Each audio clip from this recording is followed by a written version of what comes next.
पर द्वादशी के दिन शास्त्र वर्णन करता है कि चलिए हमारा शास्त्र कहता है कि एकादशी के दिन चावल मत खाओ, पर द्वादशी के दिन शास्त्र वर्णन करता है कि पहला गासा जो मुंह में जाए वो चावल का जाना चाहिए, तब एकादशी का पुण्य मिलता है। हमारे यहां तुलसी के कुंड का भी विधान है। गोल कुंडा है ऐश्वर्य देगा, चौकोर कुंडा है। आप लोग कई बार देखे होंगे किसी किसी के यहाँ चौकोर तुलसी का क्यारा होता है, कुंडा होता है, वो वंश बढ़ाता है। षडाकृति का है, वो धन देता है, संपदा देता है। दोष हमारा है, हम तुलसी के कुंडे के नीचे शंकर जी को रख देते हैं। क्यों? कि यहीं तुलसी जी को पानी चढ़ाएंगे, यहीं शंकर जी को चढ़ा देंगे। दोष है। तुलसी के कुंड के नीचे हम सर्पदेव को रख देते हैं, नाग देवता रख देते हैं, पानी चढ़ाएंगे, पात्री रख देते हैं। नहीं, हम सबको स्वयं अगर गलती करते हैं तो स्वयं को भोगना। कैसा कुंड हो, 7 तरह के कुंडों का व्याख्यान तुलसी के रूप में कहा गया है महाराज। पहला गोल, दूसरा चौकोर, तीसरा षडाकृति, चौथा त्रिवेणी, 3 कोने वाला कुंडा। शास्त्र कहता है जिसके मार्ग घर में टुकड़े हो रहे हो, घर विभाजन की ओर हो रहा हो, तो 3 कोण का कुंडा घर में रखकर पूजा करने पर परिवार एक हो जाता है। 5वां, गार्डन में बिना कुंडे का, बिना कुंड का जो तुलसी का पौधा रोपित होता है, बिना कुंड के एक बगीचा जैसा बो दिया जाता है, तुलसी तुलसी उत्पन्न हो जाती है। महाराज वहां पर संपदा तो रहती है पर चिंता बहुत रहती है, टेंशन बहुत रहता है। क्यों? घर के दरवाजे के बाहर इतनी सारी बगीचे में तुलसा कर दी। कोई निकल कर जा रहा था, उसने थूक दिया, कोई निकल कर जा रहा था, उसने पानी डाल दिया, कोई श्वान ने, कुत्ते ने, किसी ने, बिल्ली ने गंदगी कर दी, उसका दोष आपको लगेगा। इसलिए कुंड के अंदर तुलसा का, वो धन तो देगा, जो तुमने बगीचे में तुलसा लगाई है, गार्डन तुलसा का करा, वो धन तो देगा, संपदा भी देगा, पर चिंता को बढ़ा देगा। 5वां,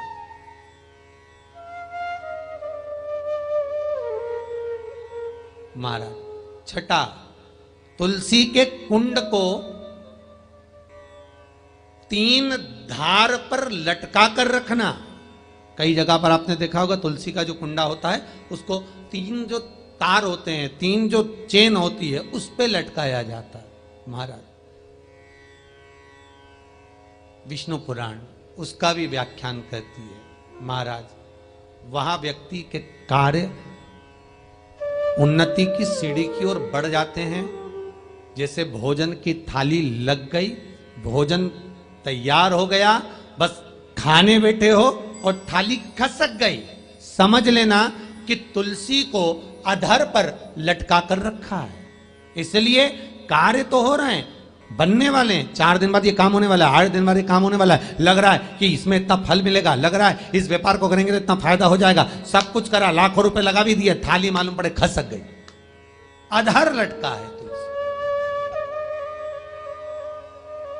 7 क्रम है तुलसी के, ये 6ठा क्रम बताया। तुलसी का 7वां क्रम,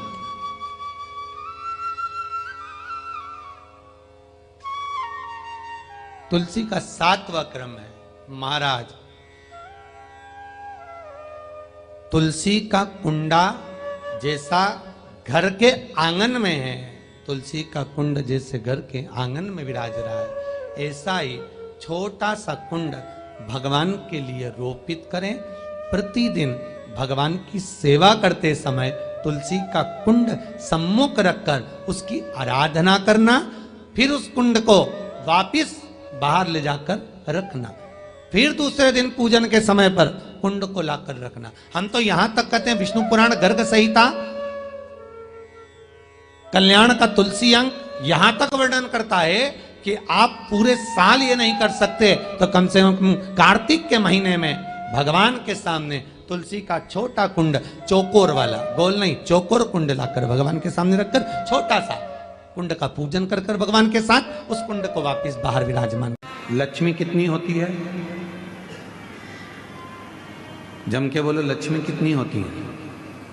आप लोगों ने वैभव लक्ष्मी की किताब पढ़ी होगी, तो कितनी लक्ष्मी है? 8। गणेश जी कितने होते हैं? अष्टविनायक की कथा सुनी होगी, गणेश जी कितने होते हैं? 8।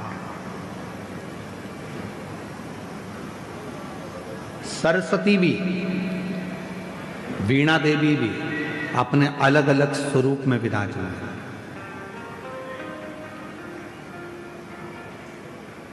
पर कभी मन पर विचार कर कर देखना कि लक्ष्मी 8 हो गई, सरस्वती अनेक हो गई, इंद्राणी बहुत हो गई, पर मां पार्वती अनेकता में नहीं हुई। मां जगत जननी तो एक थी, एक हैं और एक रहेगी। मां पार्वती एक स्वरूप।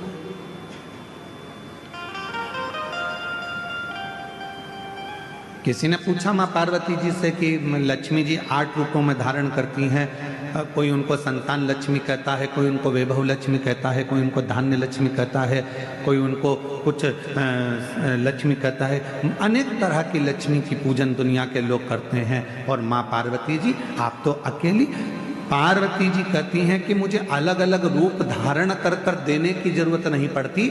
जो संसार का व्यक्ति मेरे पति देवादिदेव महादेव को शंकर के मंदिर में जाकर शिवलिंग पर जब वो जल चढ़ाता है, आपको पहले भी कथा में कहा कि शंकर का जो ये शिवलिंग है, ये शिवलिंग शिव का स्वरूप है।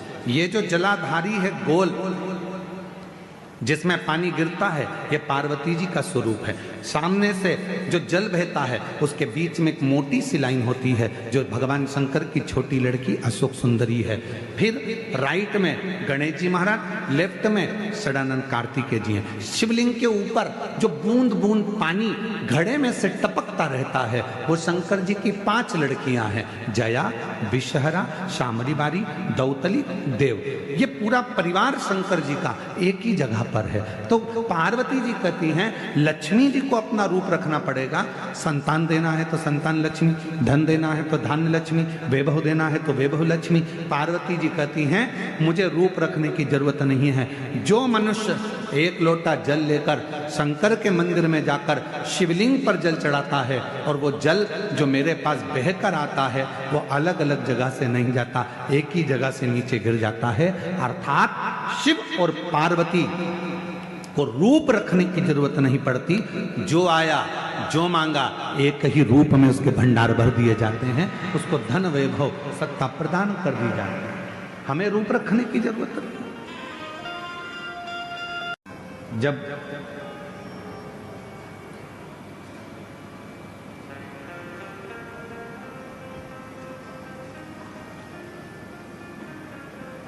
सूर्यदेव, अग्निदेव,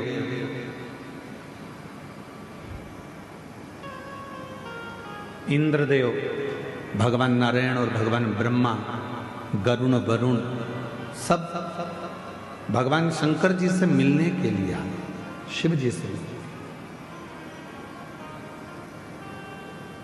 सबने भगवान शंकर का आदर करा, सम्मान करा, सत्कार किया, आदर किया।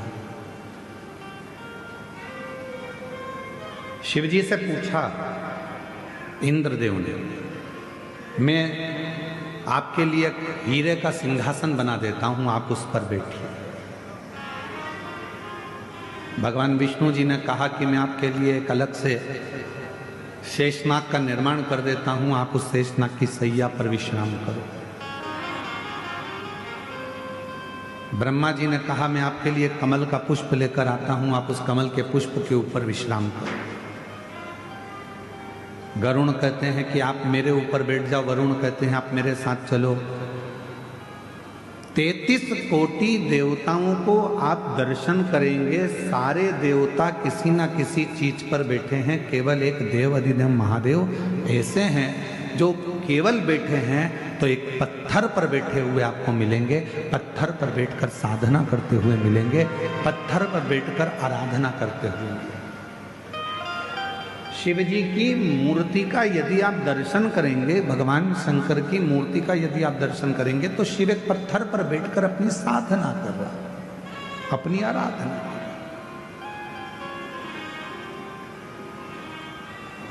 इंद्र जी कह रहे हैं मैं आपके लिए एक सिंहासन बना देता हूं, वरुण जी कह रहे हैं मैं कुछ कर देता हूं, वरुण जी कहते हैं मैं कुछ कर देता हूं। मुझे इसी पत्थर पर बैठना है जिससे दुनिया के लोगों को ये मालूम पड़ जाए कि भगवान नारायण बैकुंठ में रहते हैं तो शेषनाग की सैया पर हैं, भगवान ब्रह्मा ब्रह्मलोक में रहते हैं तो कमल के आसन पर हैं, और मैं इस मृत्यु लोक का रहने वाला हूं, इसलिए अपनी जमीन को कभी नहीं छोड़ा हूं, अपनी पृथ्वी पर रहूं।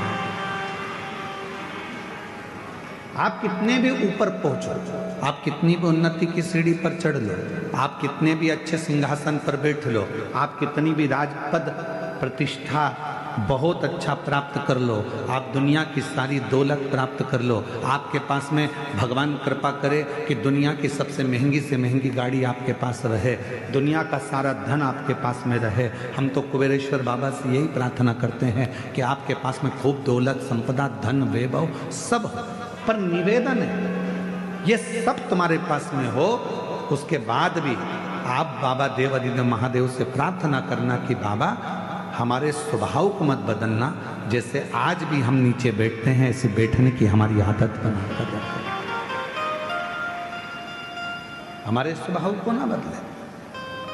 सारे देवताओं को देव कहा जाता है और भगवान शंकर को जम के बोलो महादेव कहा जाता है।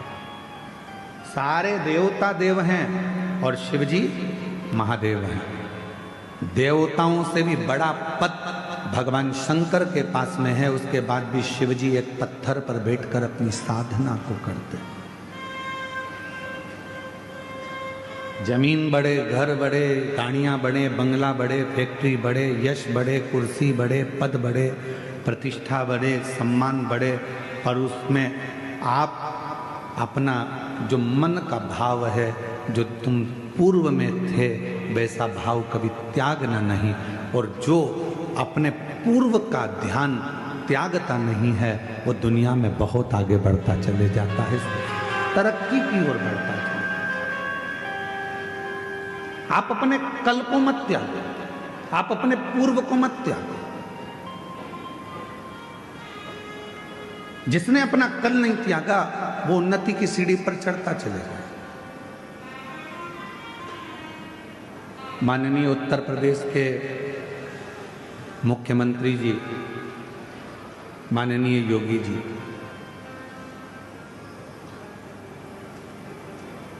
एक बार इंटरव्यू से उनसे पूछा गया इंटरव्यू में कि आपके पास में इतना बड़ा पद है, इतनी बड़ी कुर्सी है, इतनी बड़ी प्रतिष्ठा है, और तो भी आप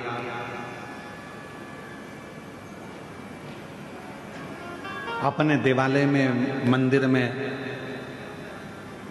गौशाला में और अपनी साधारण सी जिंदगी जी रहे हो। माननीय उत्तर प्रदेश के मुख्यमंत्री जी श्री योगी जी ने अपने इंटरव्यू में कहा कि अपने पूर्व को कभी मत भूलो, और जो अपने पूर्व को कभी नहीं भूलता, जो अपने पुराने समय को नहीं भूलता। हमने कल कथा में एक बात कही थी, जिसने अपनी जिंदगी में दुख देखा है, जिसने अपनी जिंदगी में कष्ट देखा है, वो दुनिया में किसी को कष्ट नहीं दे सकता, दुख नहीं दे सकता। जिसने दुख देखा ही नहीं है वो दुख देंगे, जिन्होंने कष्ट देखा ही नहीं है वो कष्ट देंगे, जिन्होंने अपने जीवन में बहुत तकलीफों को देखा है वो दुनिया में किसी को तकलीफ में नहीं देखना चाहेंगे। अपने कल को मत भूलो। और जो अपने कल को भूल गया फिर वो आगे नहीं बढ़ पाया, फिर वो थोड़ी दूर चलने के बाद वापस थक कर बैठ गया, बहुत उन्नति तक नहीं पहुंच पाया। अपने कल को, कोई पुराना मिला है उसको पहले मिलो, कोई पुराना है उसको पहले साधो। पहले कोई ऐसा है जो आप जहाँ रहते थे और वहाँ की आपको स्मरण आ जाए, याद आ जाए कि मेरा कोई पुराना मित्र है, सखा है, सहेली है, दोस्त है, रिश्तेदार है, नातेदार है, अपनो साधो।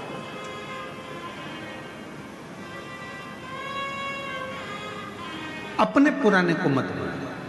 मेरे ओघड़दानी, मेरे शंकर भगवान, क्या कमी थी जब रावण को सोने की लंका दे सकते हैं, भस्मासुर को भस्म करने का आशीर्वाद दे सकते हैं, जो एक चोर को कुबेर बना सकते हैं, क्या मेरे शंकर भगवान अपने पास में एक महल नहीं बना सकते थे? क्या मेरे शंकर भगवान अपने पास में खूब सुंदर गाड़ी बंगला नहीं ले सकते? पर मेरे ओघड़दानी ने कुछ नहीं रखा। उनको मालूम था कि ये सब कुछ मेरा है, पर मैं रख कर भी करूंगा क्या?